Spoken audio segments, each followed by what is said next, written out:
So you'll be surprised, some of the best, most wealthy investors are Supreme Court lawyers, High Court lawyers, What are you saying? big architects. You will find doctors with portfolios of 200 crores, 300 crores, 500 crores. You're not going to be successful if you don't get the match right.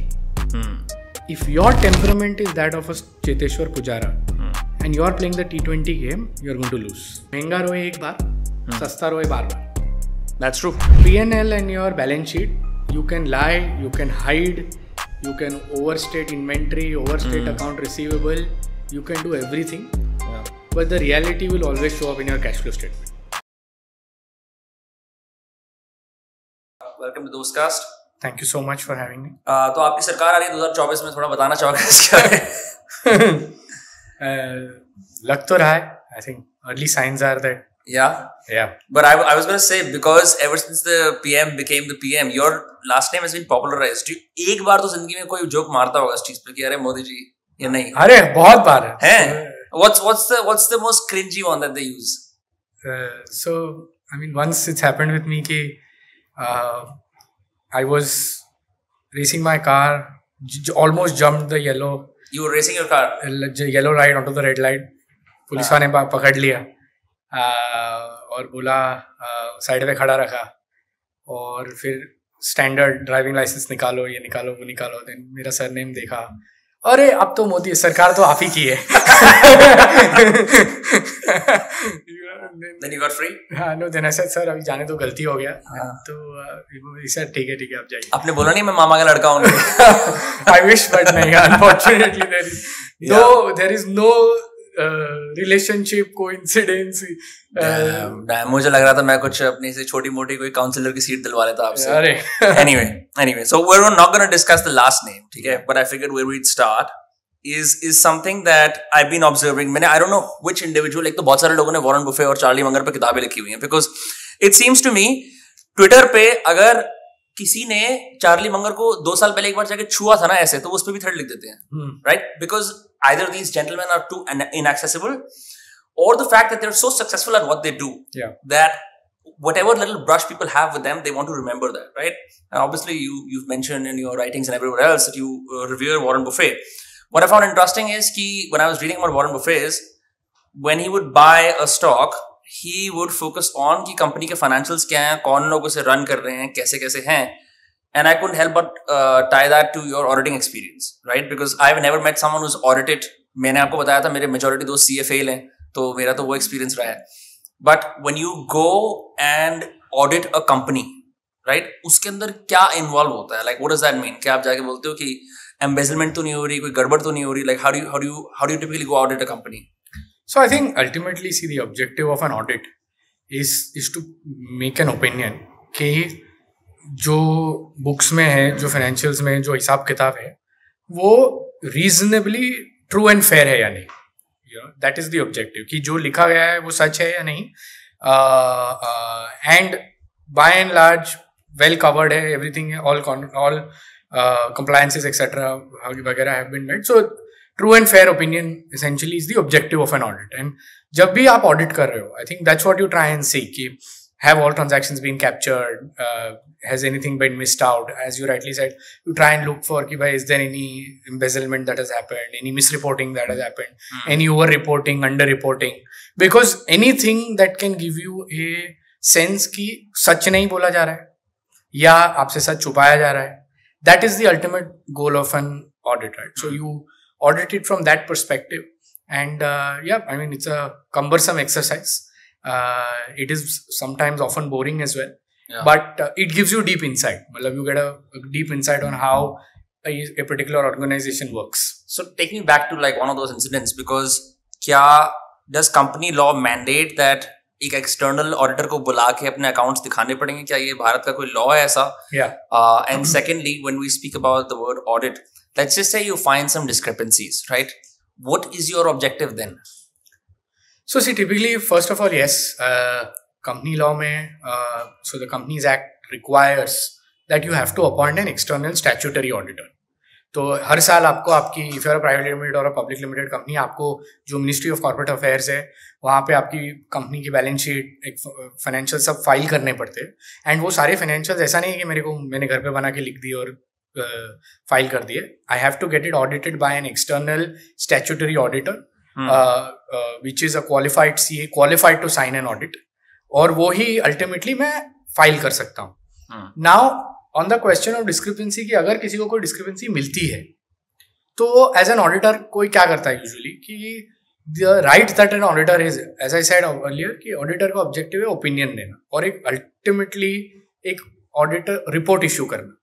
तो that is the ultimate weapon for an auditor. So if there is any discrepancy found, you will find that auditors make a note of that in their audit report, and that audit report is ultimately filed to the government, the regulator, etc. And that audit report highlights कि भाई ये wrongdoing हुआ है, ABCD, either embezzlement has happened, or the management has not been truthful, or they have not disclosed फलाना ढीकना. तो ये पूरी चीजें audit report में capture होती है. तो and that is where effectively an audit report auditor can flag off any wrongdoing, and that wrongdoing is made available in public records via ministry records, etc.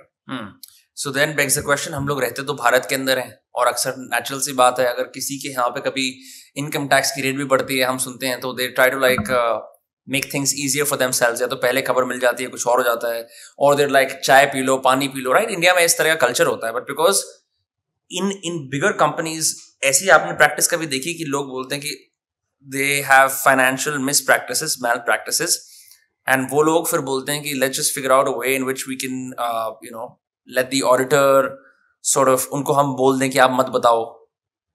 So ऐसा अभी, I mean this could have happened about maybe 30-40 years ago, जहाँ पे we lived in a more analog era. In a digital era, in the world that we live in today, see, most transactions are now digital. Let's say आप कोई दुकान भी चला रहे हो, आपका कस्टमर आके बोलता है मेरे को तो UPI पेमेंट करना है, तो payments happen through the official channel. पहले क्या, आज से 20 साल पहले वो कैश दे देता था, तो you could have kept that out of the system, out of the books. Now because of the entire digital infrastructure that's got built, even a paan wala is going to get a lot of his payments in via the digital mode. Now ये सारी transactions, ये सारी digital transactions जो होती है through effectively the banking channel, वो कहीं ना कहीं कैप्चर हो जाती है. तो इनफैक्ट अगर आप इनकम टैक्स स्टेटमेंट भी अभी फाइल करोगे तो आपको there is this AIF statement that comes where your annual records etcetera get captured by the income tax department, and they show you कि भाई ये पैसा आपको आया, ये सब आपकी इनकम है, so on and so fourth. So in today's day and age, it's tough, number one, to be able to escape the law, because the ecosystem has changed, number one. Number two, now even auditors there are regulators to regulate auditors. There are regulators who there have been enough and more incidences जहाँ पे अगर auditor ने कुछ गलत opinion दिया है या कुछ अनदेखा कर दिया है या झूठ देख के भी, सो आइदर ऑडिटर का दो चीजें, आइदर उन्होंने कोई देखा नहीं तो there they have exercise negligence, और देखा है बट उसको फिर भी फ्लैग ऑफ नहीं किया है, तो there they are party to the fraud, if I may call it.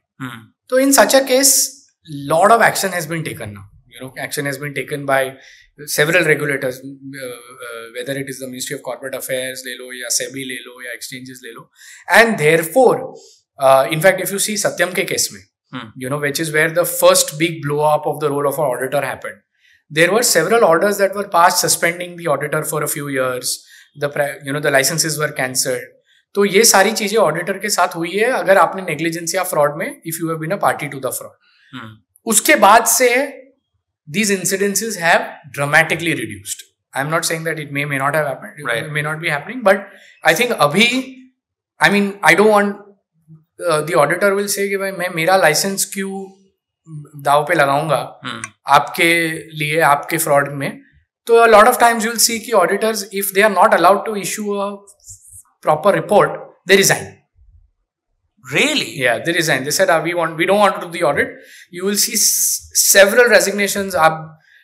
BSE के वेबसाइट पे जाइए, NSE के वेबसाइट पे जाइए, you will see several auditors who have resigned and they have actually put it on record कि management has not cooperated.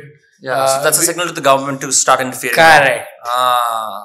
So I think in 2023 we live in a very different world. I think we live in a much more transparent world than we were 20 years ago. And I think that's all for the good. बहुत सारे CAs, like I said, I have several CA friends. They go into different things. लोग अपनी practice start करते हैं. कुछ लोग ACCA कर लेते हैं. कुछ लोग पढ़ाना शुरू कर देते हैं. कुछ लोग actually एक in-house एक particular company के साथ associate हो जाते हैं. But I have never met an auditor before, like I mentioned. So, two things. What is the auditor license? Like, why do you need to get it? And is this like a high-paying, lucrative job? Who's really the paymaster of an auditor? So, I think ultimately you need to be a chartered accountant. You need to be an ACA, FCA, license from the Institute of Chartered Accountants of India, and you need to have either your firm structure or your or in proprietorship structure to be able to. And there is something called a certificate of practice. So you need to get that certificate of practice to make sure that you are actually allowed to practice, and that a part of that practice involves the ability for you to be able to audit a particular company. Is audit such a high-paying job? I don't think so. Is that why you left it? I mean, see, when I did audit, it was essentially a part of my.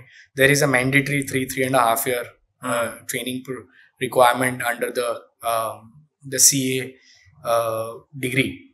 And I did it as a part of that. So I never really enjoyed audit, but it taught me a lot. And usme meko, I think I learned a lot from audit. But it was not something that it's essentially post-mortem, right? कि आप आदमी आप company का postmortem कर रहे हो and आप देख रहे हो कि भाई कंपनी जिंदा है, नहीं है, ठीक है, हेल्दी है, फलाना डिगना है. And I had no interest in it's a great job for some people. I think for a lot of people they do it very passionately, and I think I have seen some of the brightest minds work in audit because they have a knack to be able to find these frauds, these stupid practices that companies indulge in. वो एक art है, वो एक art है जो कुछ लोगों में है, and some people really enjoy, but I mean that was not for me, that was not my calling really. Of course, which begs the question कि before we move into stocks, फिर भी in your experience doing this, you must have realized कौन सी ऐसी companies हैं, खासकर now we live in a world where we're seeing several IPOs, we're seeing very glamorous startups becoming unicorns, right? And I'm sure कि हर startup के अगर आप पीछे जाओ behind the scenes, not everything is hunky dory, right? I mean, कुछ accounting गड़बड़ हो सकती है, maybe the staff hasn't been paid for 3 months, 4 months, whatever, right? So, have you what is the sort of like auditing, accounting practices, or even financial health की जो practices है that separates like good companies, bad companies from great companies? So I think the fundamental difference between a great company and a poor company's auditing standard or a accounting standard for that matter. Auditing is, as I said, post-mortem. So in as far as accounting is conservatism. See, great companies are very conservative in their accounting. How so? मतलब कि 20,000 रुपए अगर founder ने किसी को drinks पिलाने के लिए की डील बन जाएगी, खर्च करें तो वो नहीं अलाउ करेंगे वो. So not only that, but see a lot of times what will happen, let's say I'm running an institution. Okay. और मैं किसी को बच्चे को fees, now I have taken fees from a customer or a student for 1 year. Now a lot of people, what they may do is they will report the fees in advances revenue. Full fee in advances revenue. But the right thing to do, the conservative thing to do is, if I have recovered, ये current year में सिर्फ 3 महीने के लिए वो fee ली गई है, तो I record 3 months, I show that मेरा revenue सिर्फ 3 महीने का ही revenue है, पूरा revenue नहीं है, and मैं वो 9 महीना next year recognize करूँ. I see. So for ऐसी बहुत सारी चीजें हैं, जैसे revenue recognition है, expense recognition है, you have to take a real conservative view. So the great companies that have great accounting practices, they always err on the side of being conservative. They do not have aggressive accounting practices. When you say aggressive, you mean accounts receivable को सच मान लेना कि ये तो पैसे हैं हमारे पास. हाँ, so आप bad debts है, even बहुत overdue है, आप still उसको account receivable दिखा दो. Bad debts को भी. हाँ, even sometimes there is a practice कि भाई मुझे लग रहा है मुझे आएगा पैसा, तो मैं उसको accounts receivable दिखाता हूँ. Inventory है, expiry date हो गया inventory का, या inventory खत्म हो गई है, it's on books as inventory, it's not been written off. Yeah. So there are lots and lots of ways where you can have aggressive accounting practice. And is there a merit to this accounting practice in an isolation? Maybe like kabhi sometimes there's a certain market and you need to be aggressive in your accounting to say, I don't know, pick up more money from the market or like pitch to a VC. Have you seen companies succeeding that have very aggressive accounting practices? See, ultimately, everything that you do from an accounting point of view, right? See, there are three principal statements in the statement of accounts. One is your balance sheet, one is your P&L, the third is your cash flow statement. Correct. Your P&L and your balance sheet, you can lie, you can hide, you can overstate inventory, overstate account receivable, you can do everything. Yeah. But the reality will always show up in your cash flow statement. Okay. There is a reason why we keep saying that cash flow is king, cash flow is the ultimate truth. Because if your inventory is not saleable, it will not convert into cash. If your receivable is not received, it will not show up in your cash. So, even if a company has used gimmickry in accounting practices, balance sheet inflate कर लिया या P&L inflate कर लिया, आप cash flow की सच्चाई नहीं छुपा पाओगे. Eventually, life will catch up. Yeah. You can get away for a year, 2 years by using shady accounting practices, but life will come a full circle and you will get, the cash flow statement will at some point of time start showing a very different picture from your balance sheet and P&L. And I think smart people are able to see through what happens in a cash flow statement and what happens in a balance sheet or a P&L. So, as I said, I mean, you can get away with it once, you can get away with it twice, but have I seen a company that has gotten away with accounting mispractice or malpractice for decades? The answer is no. That explains why so many of my friends in the agency business are like, I spoke with this founder, he's bankrupt, his company is doing so well on Twitter. Yeah. So, yeah, it's all vanity. Yeah, I think that is why some of the more unglamorous parts of making wealth, वो इतने बाहर stand out नहीं करते हैं, because people are more interested in a founder telling a grandiose story about saving the world, like an optimist like Moses parting the sea and creating the next XYZ. But I from what I have found more and more meeting people like you is that wealth is often made in very boring, stable, predictable ways. Would you say that what you do for money is a boring field? Absolutely, I think.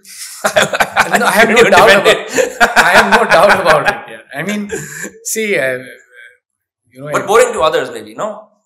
See, every person here is here to serve a purpose. Okay, and you can try and make it glamorous that, oh, I'm in this to save the world and falana tigna, but I think there are very mutual fund ho. Yeah, there are very few people who can actually claim that they've done something, which is breakthrough that has really saved the world. Like for example, save the world is like मैंने COVID vaccine बनाया और बहुत सारे लोगों को बचाया. That is. Although the new Pfizer study has come out, it's got about 122 side effects. But I mean, see, still, I think everything comes with side effects. Yeah, it did its job at that time. Yeah, it did its job at that point in time. A crisis was put behind. But not every business is like that, I mean, you can say, a barber can say, I'm here to save the world and, make people look smarter and etc. But that's not how everybody does a great job. Is either building a product, building a service. And I think we should stop trying to glamorize or everything or put that into the lens of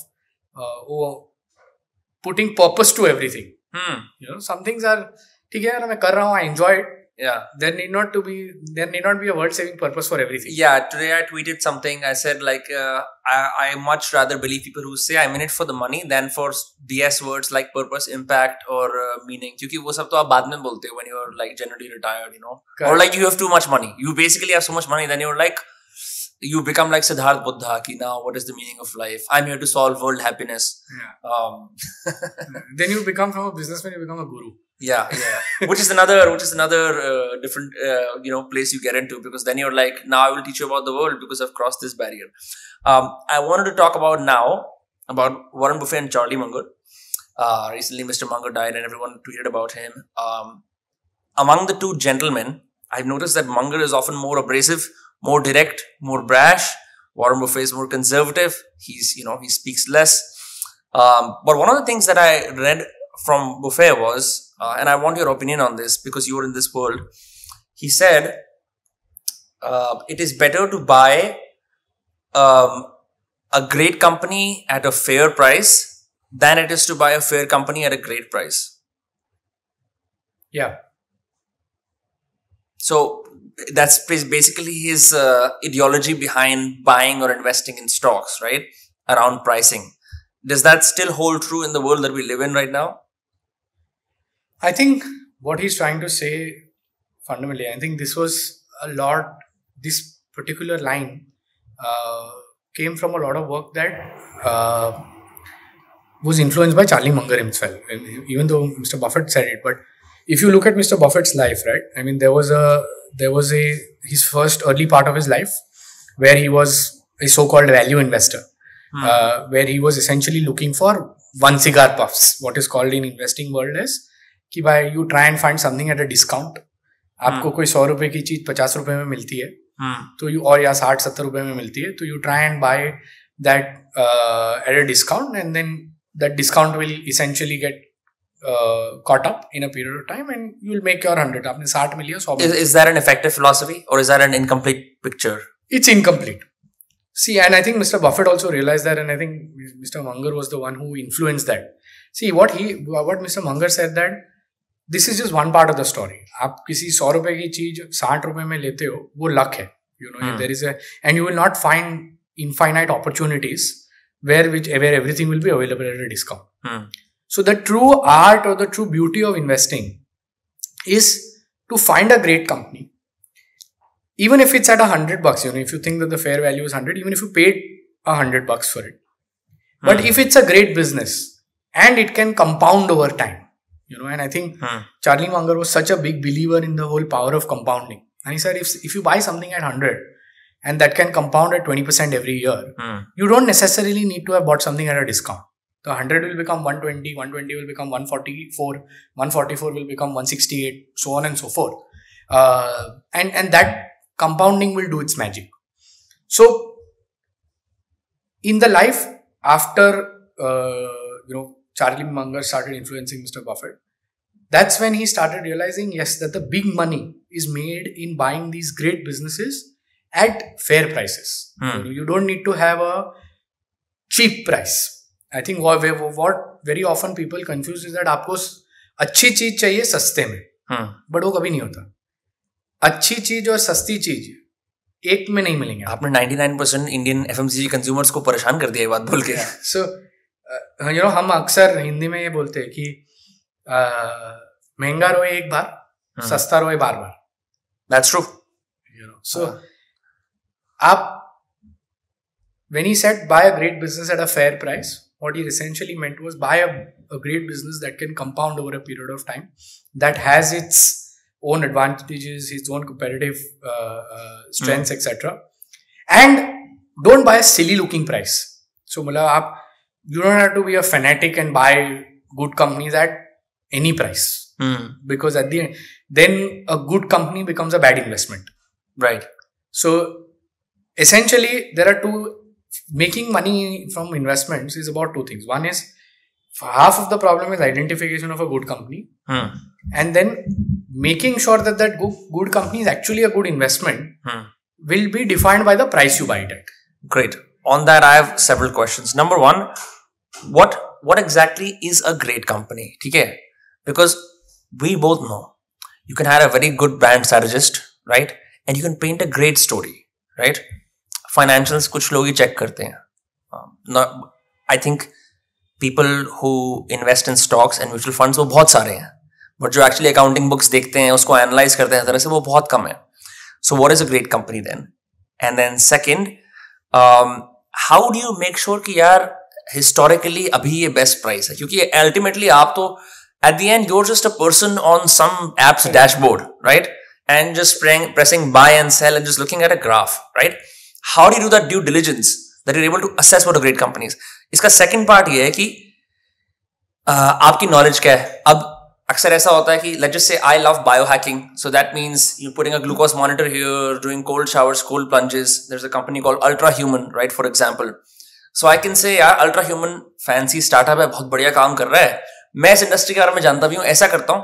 If it's on the market, I should buy their stocks. Isn't my reasoning sorted, or am I making a mistake? So first, let's define what's a great company. Sure. And we'll go back to the conversation that we just had earlier. A great company is a company that can continuously over a period of time generate free cash. Okay? If a free cash generating machine generating a reasonable return on investment, that is what a great company is. You know, if your company has 100 rupees in capital deployed and they are generating 20 rupees in free cash every year by whatever business that they are doing, then yes, they're a great company.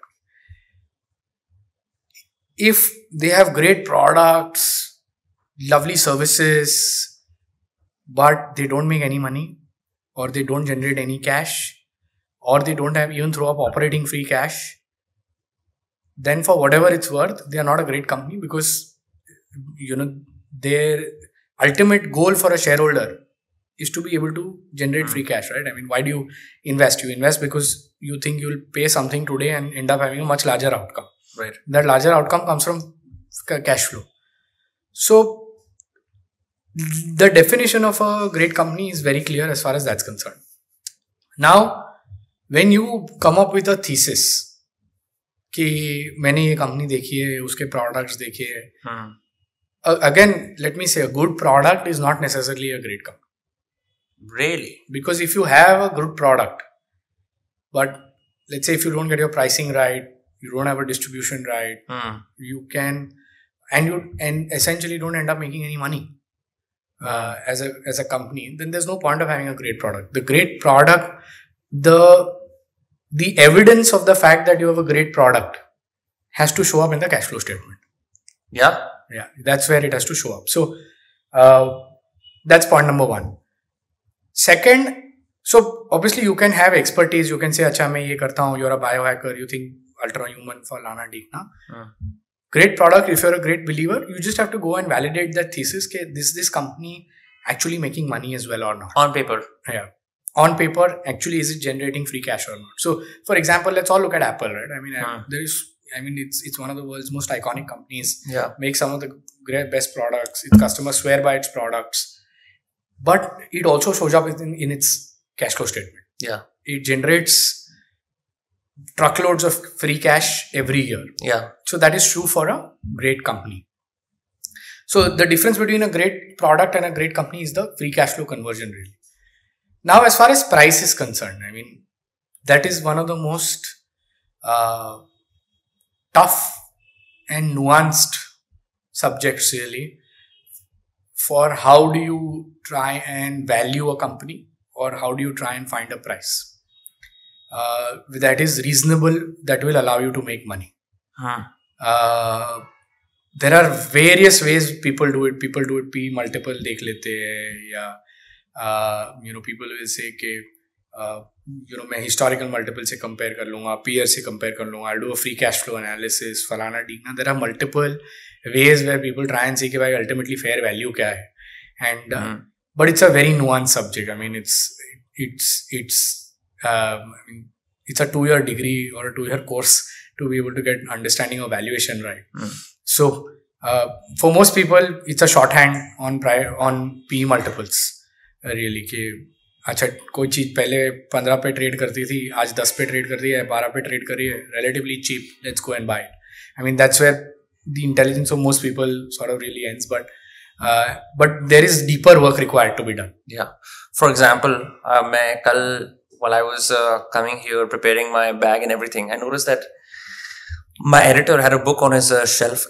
I forget the author. He was an older gentleman.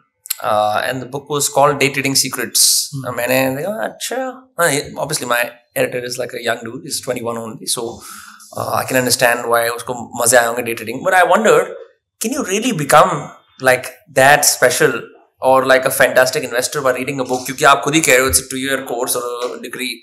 Does that really sort of give you some insights or no?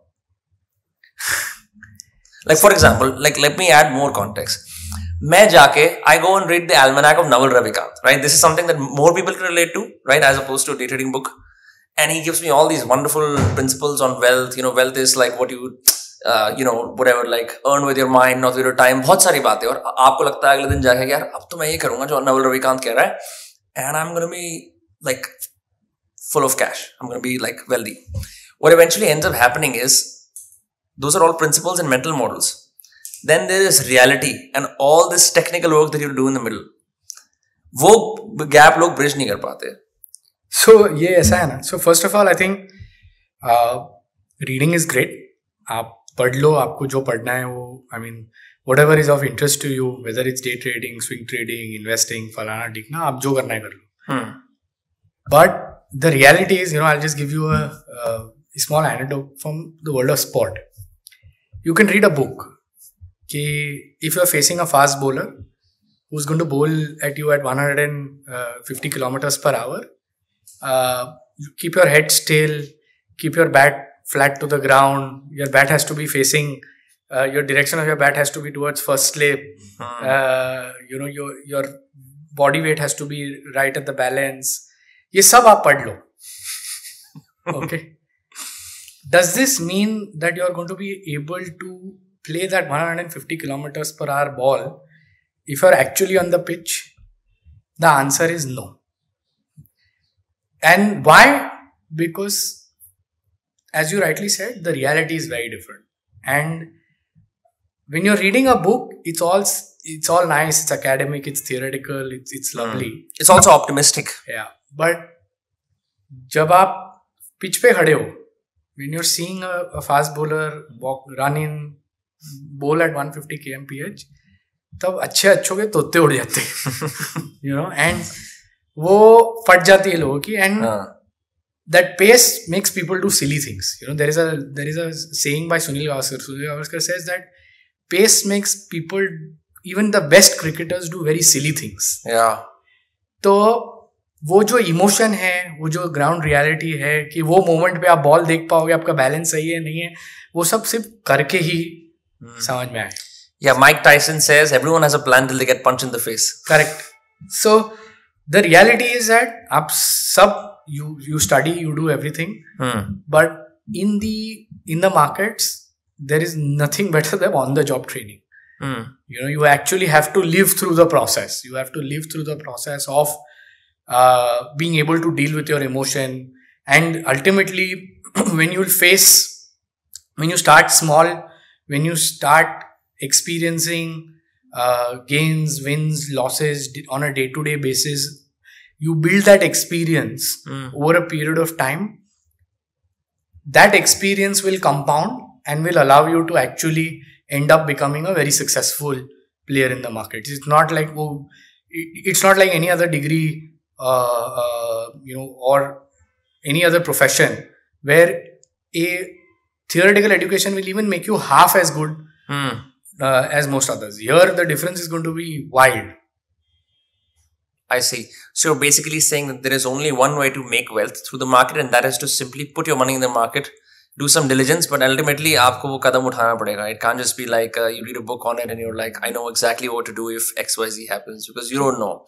Ultimately, you're just playing with, I don't know, a dragon. You can't control it. Absolutely. You have to find your way.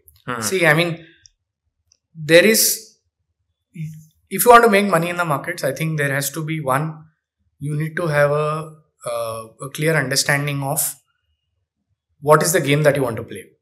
And when I say what is the game that you want to play, whether you want to play the investing game, whether you want to play the trading game, whether you want to play, what is a strategy that works for you? What's the game that you are playing? Why did you get into it? And what is the game now? I mean, over a period of time, I started as a trader, evolved into an investor. I think, and beyond a certain size and scale, you start realizing that when you want to manage large amounts of money, when you're managing large amounts of money, I think the investment game and trying to buy good businesses at a decent price is, over a very long period of time, the one of the games as far as the... Why not become a VC? तो और भी बड़ा game है. So the second part of the equation, one is first you figure out what is the game you want to play. The second is, can you handle the temperament that comes with that game? So if you're playing the long game, if you're playing the investment game, you need a different temperament. So Cheteshwar Pujara has a different temperament because he's playing a test match. Rishabh Pant or a Surya Kumar Yadav has a different temperament because he's playing the short game, because he's playing the T20. You're not going to be successful if you don't get the match right. If your temperament is that of a Cheteshwar Pujara and you're playing the T20 game, you're going to lose. If your temperament is that of a Surya Kumar Yadav and you're playing the test game, you're going to lose. There has to be a match of what you can stomach. Can you stomach volatility? Can you stomach excessive transactions? Can you stomach getting in and out? What is it that your mind, your psychological setup allows you to do? Now, for me, to answer your question on the VC bit, do I have the mindset? Do I have the mental structure to be able to operate as a VC? Because that requires a very different skill set. Because in VC, what happens? You'll make 20 investments, but 80% of them will fail. So 16 investment. So you have to have the stomach to see those 16 investments. You have to be able to write them off to zero. Absolutely. And that is just money burned. Yeah, that is just money burned. Because you will make those 16 wrong calls and you don't know them at the time. But you have to. You absolutely have to. That's the power law. That's how it works. And it's only in those 20, and of those 20, maybe 1 or 2 are going to be 100 baggers for you. You don't know which one. But you need to have this temperament, that faith to be able to write off the 16 names, to be able to wait for that 100 bagger and wait for the whole game to play out. I think VCs would kill it at teen patti, and all other investors would kill it at poker. Maybe. Yeah. So it's those big asymmetrical bets so absolutely right. I mean, आप blind खेल रहे हो. है ना? Yeah. But I've spoken to VCs and it seems like a lot of research goes into it. At the end of the day, वो लोग ऐसी companies में invest कर रहे होते हैं, वो publicly listed ही नहीं होती. They know the founder personally. They're counseling the founder, उनको समझा रहे होते हैं. With you guys, it's a very hands-off approach, strictly on a graph, right? Or do you as well, to become a better investor, आप भी जाके company के अंदर मिल लेते हो किसी से और जानते हो? Do you go to the qualitative part of investing or no? Of course we do. It's not that you're making just investment decisions basis some random publicly available information. You try and meet managements, you try and attend AGMs, you try and attend investor calls, analyst days, etc. You do all of these things? Yeah.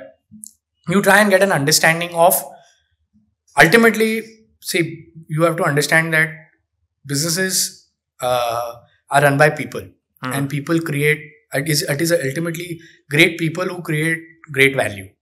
So you have to be able to be in touch with reality. You have to be able to sense, you have to be able to understand, make judgments on whether you write. Ultimately, a company is, if I were to put it, company घोड़ा है. घोड़े पे jockey कौन बैठा है वो भी आपको समझना पड़ता है. घोड़ा अकेले तो नहीं भागने वाला है. So if you see some of the best wealth creating companies have been the best wealth creating companies because they have had these iconic leaders. They have had these iconic people running these companies, which actually played a very important role in making those companies iconic. So these are small nuances for which you have to spend time, you have to spend your energy to understand कि भाई ये बंदा इसमें कोई बात है जो which is actually going to create a large outcome. So yes, there is a lot of qualitative work that goes into making these investment decisions, and even as a normal retail investor, one can make it. I see, you will see every large company have lakhs of shareholders. कितने लोग AGM का कोई नहीं करते, कोई AGM attend ही नहीं करता. मतलब वो ऐसा होता है कि देखो what I've seen and I've met several young people now because I've been getting into this more and more. देखो भैया इस पे लगा रखा है मैंने, देखते हैं, ये एटीट्यूड होता है मोस्टली. सो इट्स किसी ने बता दिया, कर लिया मैंने, वो टाइप का है. बट उसमें लंबा पैसा नहीं बने. See that's not the way to make really big money. Talk to me more about how to manage your emotions when you're investing, because it seems to me that many people, like how in बहुत सारे ऐसे mercenary units होते हैं soldiers के कई जैसे, and they or like terrorists, we know that they're trigger happy, like they'll shoot first and think second, right? So इस तरह की impulsiveness जो होती है, how can one temper their emotions better, or have you learned to temper your emotions better as a consequence of being an investor? So I think this is one of the hardest parts of being in the stock markets, is emotion management. And how do you deal with a great win? How do you deal with a great loss or a large loss? And the trick that I have found that works for me, and that probably could work for a lot of people, is you treat every trade as 1 in 100,000 or 1 in 10,000. So if you're playing, let's say, a game of poker, आपको एक हाथ खराब आया, इसका मतलब ये नहीं कि आप खराब प्लेयर हो या आपका लक खराब है. Ultimately, if you win or you lose will be determined over several hands that you play. Same way, let's say if you're a cricketer, one bad ball doesn't make you a good or a bad cricketer. You came your first ball, आपने छक्का मार लिया, first ball out भी हो गए, वो आपको successful या अल्टीमेटली दैट बिलीफ कि बॉस मैं if I want to really achieve success and greatness, I am going to play 10,000 balls in my life. मैं 10,000 बॉल 15,000 बॉल खेलूंगा, किसी में आउट होऊंगा, किसी में छक्के मारूंगा. I don't have to let the outcome of one ball impact my emotional mental. But it's so hard. Like it's hard. It's not I'm sure easy. The number of financial transactions जो आप करते हो stock market में is proportionately high than say मैं content creators की बात करूँ. A content creator can, even if they're like super quantity centric, तो 7 दिन में 7 content के pieces निकालेंगे, ठीक है.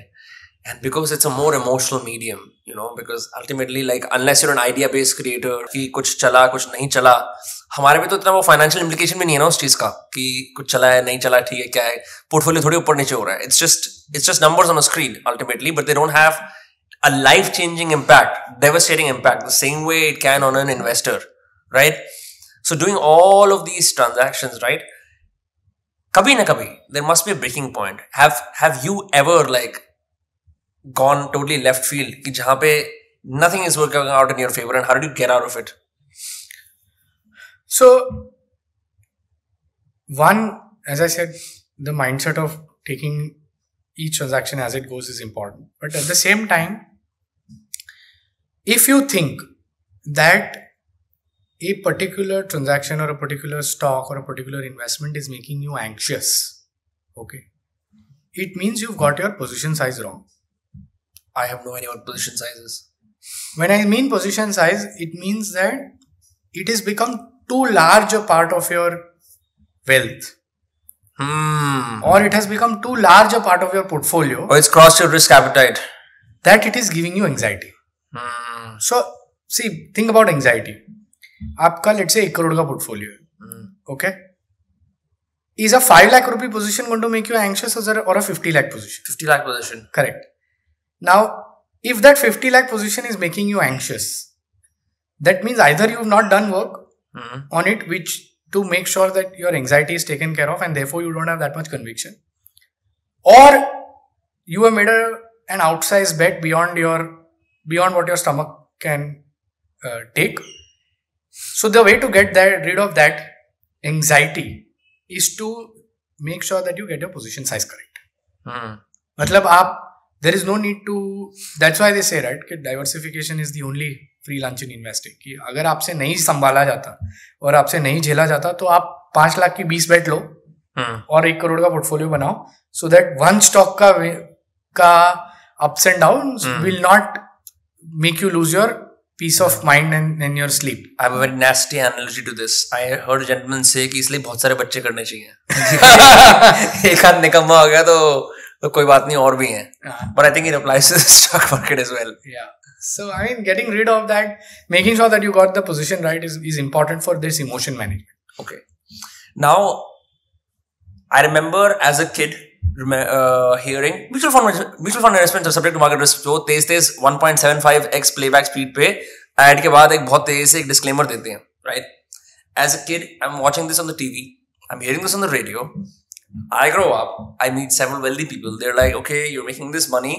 It's एक चीज होती है portfolios. Like, oh great, ये क्या होता है? I had no idea. Stock market ये क्या होता है?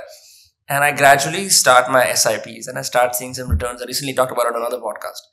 And I enjoy it. मैंने कहा बढ़िया यार, मेरे को तो पता नहीं था ये भी हो सकता है. Like as someone who's not from this industry at all, just seeing that wealth grow by a tiny bit of वो भी the past me was so responsible that I decided यार monthly SIP जानी है. वो जाती रही. और मेरे ही actions ने मेरे को थोड़ा और अमीर बना दिया. मेरे को तो जो भी ऐसी चीज होती है बड़ी अच्छी लगती है, right? But मेरे को एक चीज समझ में नहीं आई. I am using an SIP to invest in a mutual fund, correct? How does मतलब आप एक म्यूचुअल फंड को ओन करते हो, करेक्ट? करेक्ट. तो मैं एक फंड को ओन कैसे कर सकता हूँ? Like what is the mechanics of owning a fund? मेरे को समझ नहीं आता कि वो कौन लोगों के नाम लिखे हुए हैं कि इनके म्यूचुअल फंड में मैं SIP भर रहा हूँ. सी म्यूचुअल फंड क्या है?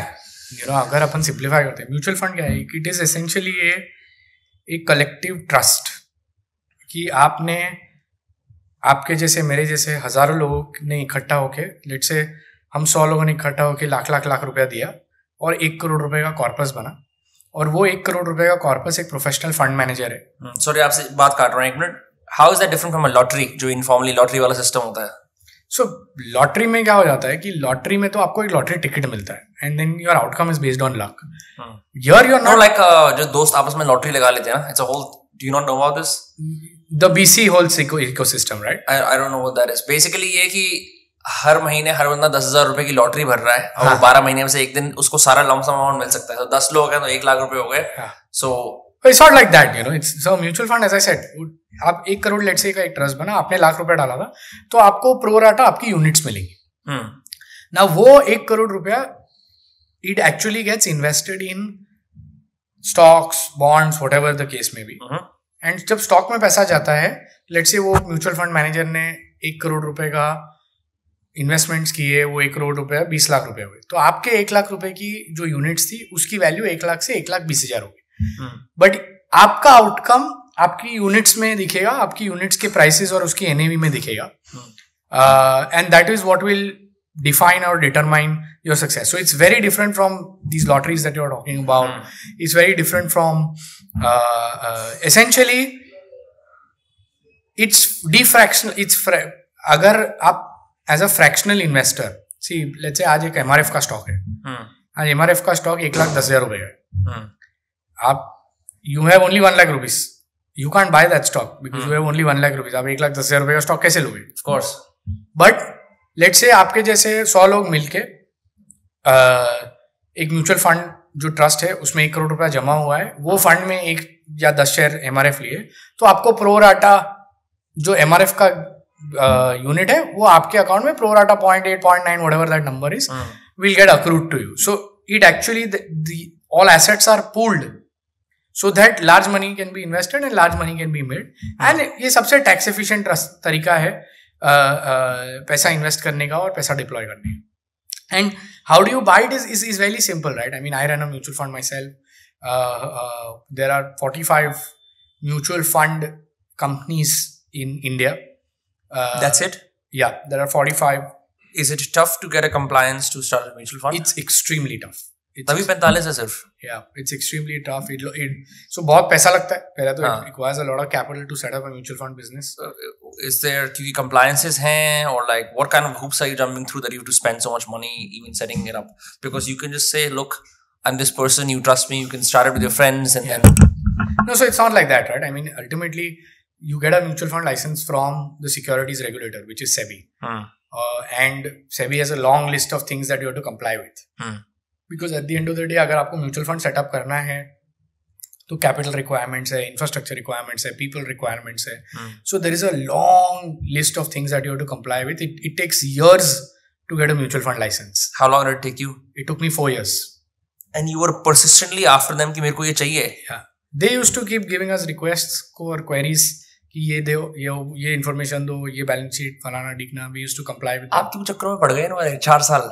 Like you could have, in all honesty, you could have just did what you did and just kept investing. Why even start a mutual fund? So I mean, this is something that I really enjoy doing, and मेरे को, so obviously mutual fund is a great business to be in. It is the convergence of, so I believe that I would like to believe that I have some skill in managing money. I have some skill in making investments, and I have the passion and the will to be able to deal with these markets on a day-to-day basis. And mutual funds allow me a great business structure and a vehicle to offer this skill to customers at large, right? So ये एक platform है where you can take your skill, exhibit, take it to a lot of people, make money for them, and in the process make money for yourself as well. Which begs the next question: how does a mutual fund make money? Say I spend 10,000, 15,000 depending on my risk appetite. 2,000 रुपए मैं SIP में लगाता हूँ, तो वो 2,000 रुपए फिर उसमें मेरे को आ जाती है वैल्यू. तो वो उसमें how are you making money? So as a mutual fund, we charge something that is called as a management fee. And that is visible when someone is buying the SIP? It's visible in the total expense ratio. Okay. So जो total expense ratio है is essentially what a customer is paying for a mutual fund. So let's say अगर आपने देखा कि कोई fund का total expense ratio 1% है, that means that अगर आपने लाख रुपया लगाए तो मोटा मोटी आपको 1,000 रुपया per annum लगेगा for the management of that investment. Now whether it is वो उसमें से पार्ट मनी गवर्नमेंट को जाता है, part money custodian, there are lots of services etcetera, but yeah part of the money that we make as investment managers is also collected from there. And how is that different from a wealth manager? A typical, जैसे आप sometimes people have family offices where they invest from, और they might have too much money and they are like let's hire a wealth manager जो हमारे एक they take a share and then they invest on their own. How is that? Is a mutual fund more public and a wealth manager is private? Like how what is the difference? So, see, in the traditional, the way to think about a wealth manager is a facilitator, is an expert who allows you to allocate and choose between multiple mutual funds. So, let's say ultimately a wealth manager is not allowed to invest money in themselves, right? There are these 45 mutual fund companies. उसमें से कौन सी company में पैसा लगाना है, कौन से mutual fund में पैसा लगाना है, कौन सी स्कीम में डालना है, कौन से में निकालना है, या what is correct for your allocation etcetera, that help and assistance is offered by a wealth manager. Okay, some wealth managers who may have their own PMSs may offer you कि भाई we will manage your money, but then essentially they are an asset manager operating as a wealth manager. Okay, but strictly speaking, a wealth manager is a person who helps you manage your wealth by allocating in different products, in different assets. Now whether आप उसमें वो कोई wealth manager मोटा मोटी क्या करेगा, आपके साथ बैठेगा, आपको बोलेगा ठीक है, out of your 1 crore rupee corpus 80% has to be in equity, तो equity में आप 50% large cap ले लो, या 20% flexi cap ले लो, फलाना दिखना, 10% के आप bonds ले लो, या debt funds ले लो, और 10% पे आप let's say आप gold में तो आप sovereign gold bond ले लो, तो उस हिसाब से वो आपको एक structure बना के देगा, and he will help you execute that structure as well. So that is what the role of a wealth manager really is. I see. So everyone who's in the world of finance, mutual funds, has some rules that they generally recommend people कि आपको what should be like a good ratio for normal savings in a bank account versus bonds versus NSCs, FDs versus stocks versus mutual funds, right? Obviously हमें पता है क्योंकि आप mutual fund चलाते हो, आप म्यूचुअल फंड को सबसे ज्यादा सपोर्ट करोगे, that goes without saying. That's why you're bullish on it, that's why you started the mutual fund. But what would you think is a general recommendation or a ratio that you follow that has worked well? And we can make it concrete, so we can make it something like let's say someone who's 20 years old earning 25,000 rupees a month, let's say someone who's 40 years old earning 2 lakh rupees a month. I think that should give us a fair estimate. So अगर आप if you're 20 years old, you're making 25,000 rupees, cut all your expenses. What I mean, not आप don't spend money, ऐसा नहीं मैं बोल रहा हूँ, but आप जितना भी खर्चा करते हो, whatever is left, whatever is your saving, in my mind, 100% of that should go to equity. Okay, really? Whether that equity is direct stocks or through a mutual fund is up to you. Whether you have the time and the wherewithal कि आप direct stock trading कर सकते हो, तो आप direct stock trading. मतलब बच्चे 5,000 रुपए की FD ना कराएं? I think no. Returns से कुछ नहीं होंगे इस पे. And see, the reason why I'm saying that कि अगर आप 20 साल के हो, right, आपके पास जो सबसे बड़ी गिफ्ट है वो है time. You have the gift of time because you have, let's say अगर आप 20,000 रुपये खर्चा करके 5,000 रुपये इन्वेस्ट करते हो, आप 5,000 रुपये इन्वेस्ट करोगे, उसके बाद वो लेट्स से कोई गलत कॉल हो गई and you lose 10%, 15% of that money because you don't need to save money or use that money for retirement immediately tomorrow. You can give your investments time. Plus you have the fact that today you're 20, you're making 25,000, but as you progress in life, you will make 30, 40, 50, 60, 100k, 200k, and progressively keep going up the chain of income as well. And therefore you can take more risk. You're in a position to take more risk, and therefore you should take more risk, because if you start early and you allow your money to compound for a long period of time, which is only possible through equity, so you can have a very, very large corpus. So that's the first part. अगर आप 20 साल के हो और आप 5,000 रुपये की FD लगा रहे हो, then either you have to have a very, very conservative outlook for you to be able to justify that decision, because otherwise it doesn't really make sense for you to put money in a fixed deposit kind of an instrument which is not going to yield you, which is actually going to take away from your wealth rather. Right, the corpus needs to be big for that. Yeah. So that's point number one. As far as the other example is concerned, right? Again, 40-year-old guy earning 2 lakh rupees a month. How much equity exposure should they have and how much alternate exposure that should have? Again, depends on their ability and their willingness to take it. And if they have a family, because that changes a lot of things, right? Yeah. So, and what also changes, aapka kitna hai, how much is your existing corpus? How much is that sufficient, not sufficient? But my sense is that even for a 40-year-old guy who has 20 years left for his retirement, for all practical purposes, 20 साल और काम करना है, a substantial part of money should be in equity linked instruments. Whether that is, again, it could be hybrid funds, it could be mutual funds, it could be PMSs, whatever that case could be. Because no crypto for the 40-year-old guy? No, I mean, not really. Not a big believer in crypto. So why is that? Not that I am, just playing devil's advocate and asking why not? Because it seems to me that a lot of people who are very invested in the stock markets and mutual funds seem to have a distaste for crypto. Is it because is there no rule book available, or is it uncertain? No, so I am personally, I don't have the way I think about crypto is, what is crypto? Okay, if I have to bucket it. First, is it an asset? The answer is no. Because what is an asset? An asset is something that can generate cash flow for you. आपके पास property है, property आप भाड़े पे लगाते हो, आपको rent देगी, that's an asset. आपके पास धंधा है, धंधा बिजनेस इनकम जनरेट करेगा, वो एसेट है. करेक्ट. फिक्स्ड इनकम है, फिक्स्ड इनकम इंटरेस्ट देगा, that is an asset. Farm है, फार्म से आपको ultimately you will make some produce, you will sell it, it will generate income, that's an asset. So that is really what an asset is. Okay, is it a currency? So crypto is not an asset. They say crypto is a currency, but it's trying to be a digital currency, but it's not really gotten there.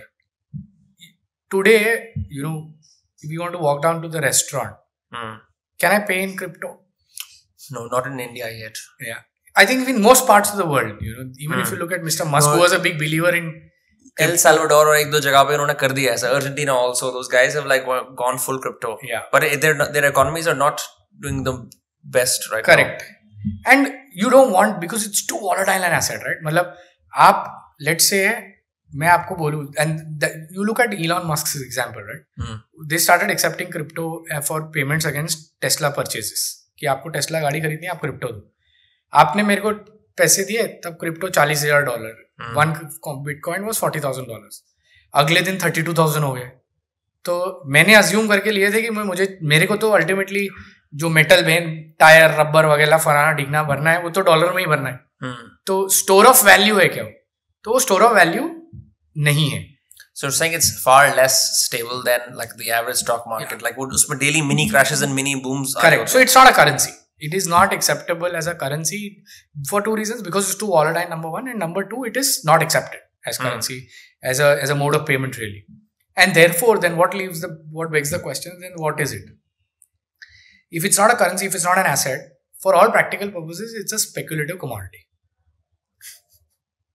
It's a speculative commodity जिसका भाव ऊपर जाएगा जिसका भाव नीचे जाएगा क्यों ऊपर नीचे जाएगा because of the forces of demand and supply but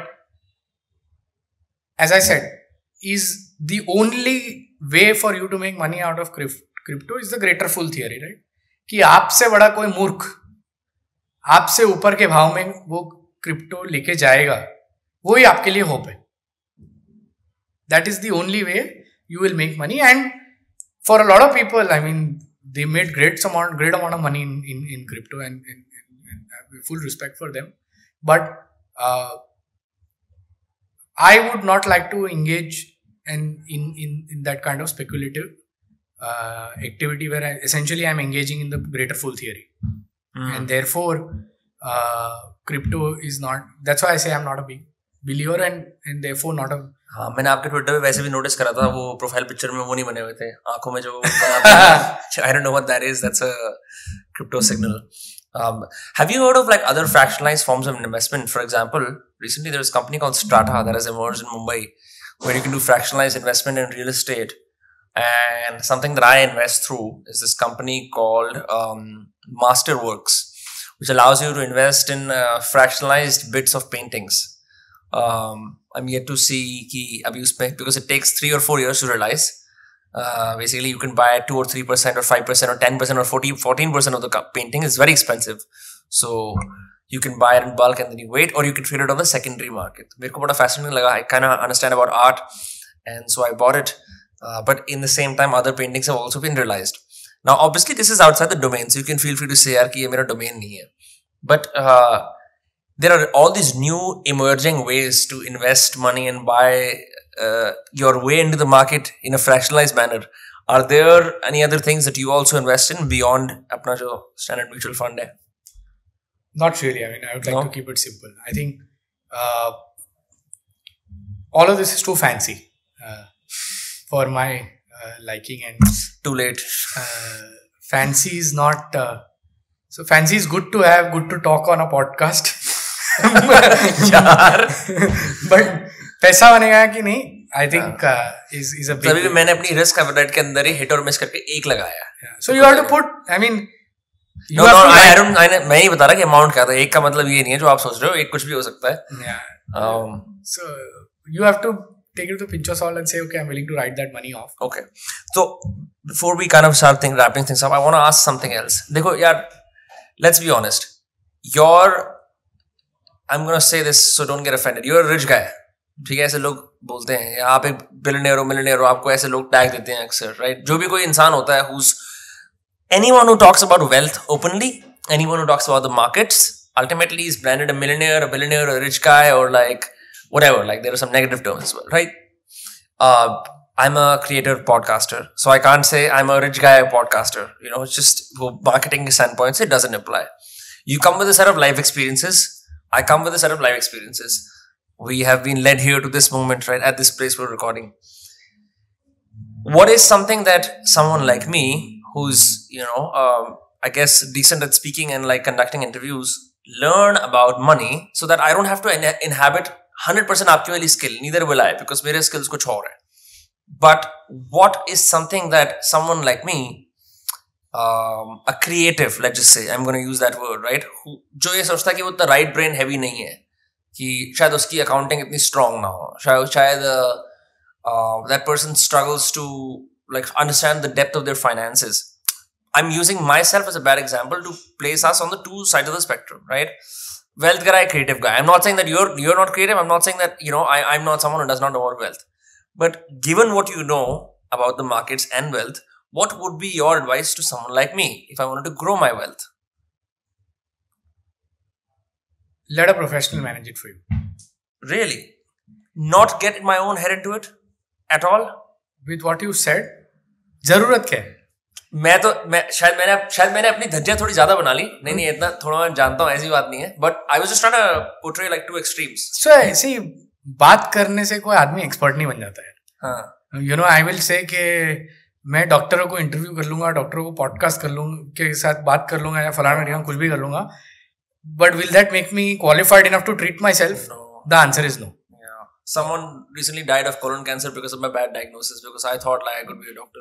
So idea is very simple here. Ki boss, you have a great skill. You know, you are doing a great job. I think you are communicating lots of ideas, lots of information in a simplified manner to a large audience, and people need to get educated. People need to be aware, and you have a great skill at that. And you know, your energy is best spent on that. And with all the money that you make with that primary skill, you invest that money with the help of a professional, whether it's a professional wealth manager or an asset manager, and let that money compound over a period of time. Yeah. And that will result in a lot of wealth for you. It did not necessarily, you will still be wealthy, but you need not be in a position where you are wealthy and you need to talk about wealth also. I have seen some of the biggest investors, you know, not only in our funds, but with who are investing in other asset management companies. They are essentially at the pinnacle of what they do. You know, so you'll be surprised. Some of the best, most wealthy investors are Supreme Court lawyers, High Court lawyers. What are you saying? Big architects, you know, very senior engineers working at large organizations. These are extremely wealthy people with a lot of wealth, which has got built by obviously them making money from their primary skill, active income, and then deploying that with the help of a professional. You know, you will be surprised. You will find doctors with portfolios of 200 crores, 300 crores, 500 crores. Yeah, you've busted such a major myth in my head, because I used to think to get to a place of infinite wealth, let's just say, I have to become the person who deals in wealth all day. And I'm saying, because बहुत सारे लोग ये सोचते हैं, it's like, this is completely against everything I've learned about building wealth so far. Yeah. No, this is the truth. You know, you don't need to be an expert in wealth in order to have wealth. You can just hire an expert. What's an expert going to do? The expert is going to charge you 0.5% or 1%. उससे ज़्यादा क्या ही ले लेगा आपसे? You know, so essentially you are hiring an expert to manage your wealth and make your money, and you'll pay them a certain fee, and they will help you essentially make wealth. And as I said, some of the most wealthiest people are essentially professionals. You know, there are people who have made money from their primary skill and then they have deployed money in the stock markets with the help of a professional, and they are sitting on large sums of wealth. And if you want to do it the other way, then you need to invest a lot of time. See, the other way is that essentially two buckets. Ek, you let a professional help you, or do it yourself. Now, if you want to do it yourself, it will require you to have a lot of energy, mind, time. You need to have all the wherewithal to be able to understand a company, invest in a company, look at charts. There are hundreds and thousands of things, and you will have to build the skill of managing your own wealth. Jimeet, thank God that this is the note that we ended on, because in my head I was like, यार अब मैं और जाके पढ़ूंगा इसके बारे में. मैं like, you have just actually put me at relief. I'm just going to do more of this, and I'm going to come to you and say, bro, like, so हम कुछ कर सकते हैं क्या? Because I'm just saying objectively, this is a major misconception. I've seen too many people investing all of their time figuring this out when they can just do what they do well. 100%, yeah. I mean, this is like any other field. I often tell people कि अपन बीमार होते हैं तो doctor खुद बनने का थोड़ी कोशिश करते हैं कि let's take MBBS year 1 का book and try and become a doctor. Yeah. Now you just let a doctor do, you pay him a fee, you get better, and then you move on with your life. Same thing.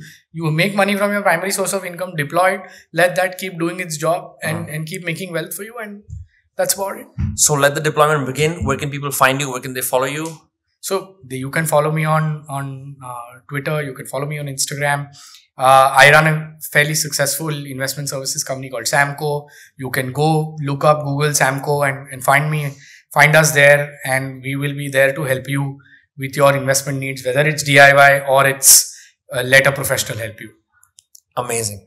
Thank you so much for your time. Thank you for educating me that wealth can be made in all of these ways. And thank you for being as articulate in English as you were in Hindi.